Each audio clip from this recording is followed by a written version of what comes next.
ఉద్యమకారులకు 250 గజాల స్థలం 25,000 రూపాయల పెన్షన్ ఇస్తామని సీఎం రేవంత్ రెడ్డి ప్రకటించడం అభినందనీయమన్నారు ఓయూజేఏసీ చైర్మన్ పిడమర్తి రవి.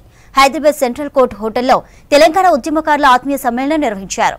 ఈ సమావేశంలో ఎస్సీ, ఎస్టీ, బీసీ ప్రజా సంఘాల నేతలు హాజరయ్యారు. గత ప్రభుత్వం ఉద్యమకారులను పట్టించుకోలేదని విమర్శించారు ప్రజా సంఘాల జేఏసీ చైర్మన్ గజ్జల కాంతం. గత 10 ఏళ్లుగా ఉద్యమకారులకు సరైన వేదిక దొరకలేదని, కేసీఆర్ ఉద్యమకారులను మభ్యపెట్టే ప్రయత్నం చేశారని అన్నారు కత్తి వెంకటస్వామి. టీఆర్ఎస్ ప్రభుత్వం వచ్చింది. ఆ టీఆర్ఎస్ ప్రభుత్వంలో నిజంగా ఎవరు అత్యధికంగా నష్టపోయినారంటే నిజంగా కష్టపడినటువంటి వ్యక్తులమైనటువంటి మనము నష్టపోయినాం. నిజంగా ఒక తండ్రికి మనము కొడుకులు ఏ విధంగా అయితే సేవ చేస్తారో ఆ విధంగా మనం అందరము తెలంగాణ ఉద్యమంలో మనము నిజంగా పాత్ర పోషించి తెలంగాణ రాష్ట్ర సాధనలో మనం అందరం లేకపోతే మరి ఆయన ఒక్కడొచ్చి సాధిస్తాడా? సాధించలేడు. కానీ మనం అందరం సాధించినాం. కానీ ఇప్పుడేమంటాడంటే నా ద్వారా తెలంగాణ వచ్చింది అంటాడు. నిజంగా నేను కేసీఆర్కి ఈరోజు నేను చెప్తున్నాను, నా మీద 34 కేసులు నా మీద ఉన్నాయి. 34 కేసులు నా మీద సడక్ బంద్లో ఈటల రాజేందర్, కోదండరాము, జూపల్లి కృష్ణారావు, తర్వాత వచ్చేసి కావేటి సంబయ్, వీళ్ళందరూ నా కేసులో ఉన్నారు. కేసీఆర్ వచ్చి డైరెక్ట్ వచ్చి మేము జైల్లో వచ్చి పిచ్చుకొచ్చినారు. అంటే మేము ఆశామాష ఉద్యమాలు చేయలేదు. తెలంగాణ ద్రోహి జన్మదినం జరగబోతా ఉంది. చాలామంది ఆయనని కారణ జన్ముడు అంటున్నాడు.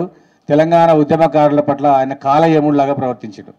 అదే ఆయన కనుక చేసినట్లయితే ఇవాళ ఆ పైన ఉన్నటువంటి అమరవీరుల మొత్తం కూడా ఒక్కొక్కరికి ఒక్కొక్క సంఘటన జరిగింది. గద్దర్ గారిని అన్నని కనీసం లోపల రానియకుండా ఎండలో పెట్టిండు. కొండా లక్ష్మీ బాబు చనిపోతే ఆ పక్కకే ఉండి కనీసం రాకుండా శవాన్ని చూడకుండా చేసి రాలేదు.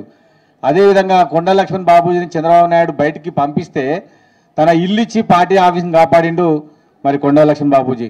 జయశంకర్ సార్ పెద్ద చంద్రగుప్తుని లాగా మొత్తం కూడా తెలంగాణ సమాజానికి తెలంగాణ గురించి తెలియజెప్పి తెలంగాణ రాష్ట్రాన్ని తీసుకొస్తే చివరికి ఎవరిని కూడా పట్టించుకోకుండా కుటుంబానికి ఎమ్మెల్సీలు, కుటుంబానికి ఎంపీలు తీరా తెలంగాణ సమాజం అంతా కోరుకుందిగా ఈయనని బయటికి పంపించాలా, లేకపోతే తెలంగాణ సమాజం బతకదని తెలంగాణ ఉద్యమకారులను ఇలా గొంతెచ్చుకొని అడుగుతున్నాం. మనం తెలంగాణ వచ్చిన రోజు ఎక్కడ పోయినాం? మనం అంతా ఒకరు కేసీఆర్ వెనకబడి ఉరుకుతిమి, ఒకరు కిషన్ రెడ్డి వెనకబడి ఉరుకుతిమి, ఇంకొక ఆయన ఉత్తమ్ రెడ్డి వెనకబడి ఉరుకుతిమి.